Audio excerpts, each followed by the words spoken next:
तो दोस्तों एसमी आईपीओ के पहले वीडियो में मैंने आपको बताया कि एसमी आईपीओ क्या होता है और एसमी आईपीओ के फ़ायदे क्या हैं।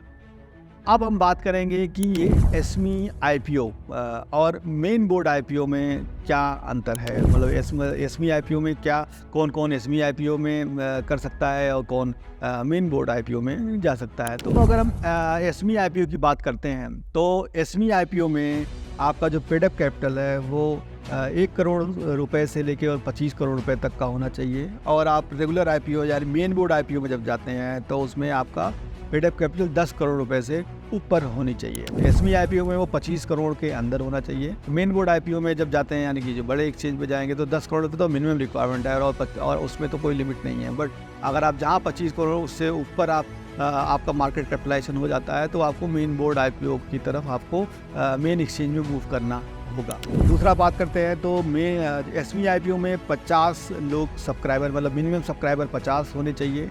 और मेन बोर्ड आईपीओ की बात करेंगे तो उसमें मिनिमम सब्सक्राइबर यानी मिनिमम जो शेयर खरीदने वाले लोग हैं वो 100 होने चाहिए।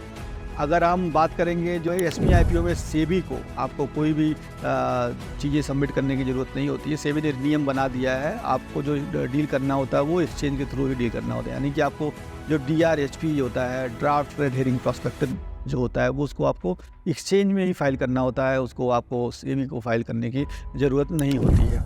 एप्लीकेशन का साइज है यानी कि जो मिनिमम में इन्वेस्टमेंट जो एसमी आईपीओ में जो अगर कोई शेयर लगाएगा यानी कि शेयर खरीदेगा या आपकी कंपनी में पैसा लगाएगा तो उसको मिनिमम 1 लाख रुपए का शेयर लेना होगा। सरकार ने ये इसलिए करा कि क्योंकि एसमी आईपीओ में उतनी लिक्विडिटी नहीं होती है, उतना एक तरह से उतना ज़्यादा लोग इन्वॉल्व नहीं होते हैं, उतना जल्दी मार्केट में शेयर ट्रेड नहीं होता है, इसलिए इसमें HNIs ज़्यादातर इन्वेस्ट करते हैं।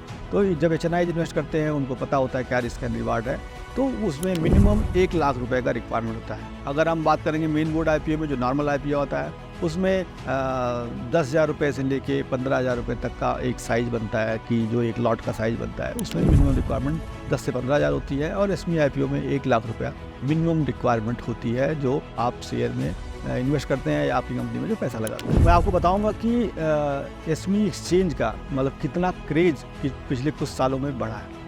तो अगर अभी तक की आप बात करेंगे तो लगभग 890 कंपनियां अभी तक एसमी एक्सचेंज में लिस्ट हो चुकी हैं, चाहे वो BSE इमर्ज की बात करें या दोनों NSE और BSE दोनों मिला के लगभग 890 कंपनियां लिस्ट हो चुकी हैं। मैंने बताया आपको कि 25 करोड़ रुपए से ऊपर जब आपका हो जाता है तो आपको मेन बोर्ड में जाना होता है। यानी कि आप जब मेन बोर्ड के एलिजिबिलिटी क्राइटेरिया में आ जाते हैं तो मेन बोर्ड में जाना पड़ता है। तो उसमें से लगभग 320 कंपनियां ऐसी हैं जो मेन बोर्ड एक्सचेंज में माइग्रेट कर चुकी हैं या 890 में से 320 मेन बोर्ड में चली गई। और आपको जान के हैरानी होगी कि एसमी एक्सचेंज में इन 890 कंपनियों ने जो मार्केट से जो फंड रेज करा है वो लगभग 14,250 करोड़ रुपए यानी कि प्राइमरी मार्केट में इशू करके एसमी एक्सचेंज में लगभग 14,250 करोड़ रुपए इन छोटी कंपनियों ने रेज करा। और उनकी अगर मार्केट कैपिटलाइजेशन की बात करेंगे यानी कि उनके शेयर की वैल्यू की बात करेंगे तो वो वैल्यू आज के डेट में लगभग 2,24,000 करोड़ रुपए। तो दोस्तों अब आप इससे अंदाज़ा लगा सकते हैं कि पावर ऑफ आईपीओ यानी कि आपको इनिशियल पब्लिक ऑफरिंग लाने का यानी कि अपने शेयर को मार्केट में छोड़ने का क्या एडवांटेज है।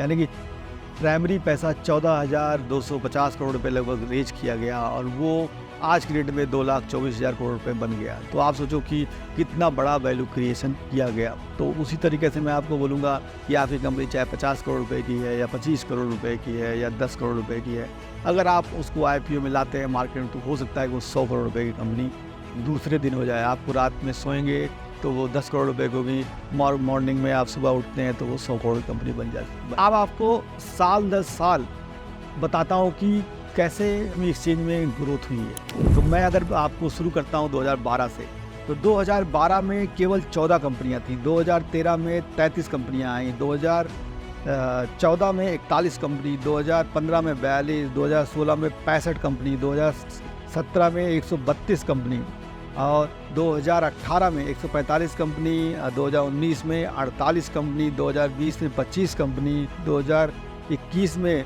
49 कंपनियां और 2022 में 107 कंपनियां। अब 2023 का डाटा जान के आप हैरान हो जाएंगे। 2023 में लगभग 178 यानी कि 178 कंपनियों ने अपने शेयर को एसमी एक्सचेंज में लिस्ट कराया। और अगर आप बात करेंगे 2024 की, तो 2024 के फर्स्ट क्वार्टर में ही, अगर पहले क्वार्टर की बात करेंगे तो पहले क्वार्टर में लगभग 11 कंपनियां अपना रेड हेरिंग प्रॉस्पेक्टस फाइल कर चुकी है, यानी कि एक्सचेंज में वो लिस्टिंग के लिए तैयार हैं। तो दोस्तों आपने देखा कि शुरू के जो 7, 8, 10 साल थे उसमें लगभग 150 या 200 कंपनियां टोटल आई। अगर उसके बाद बात करेंगे तो 2023 में अकेले 178 कंपनियां आ गई।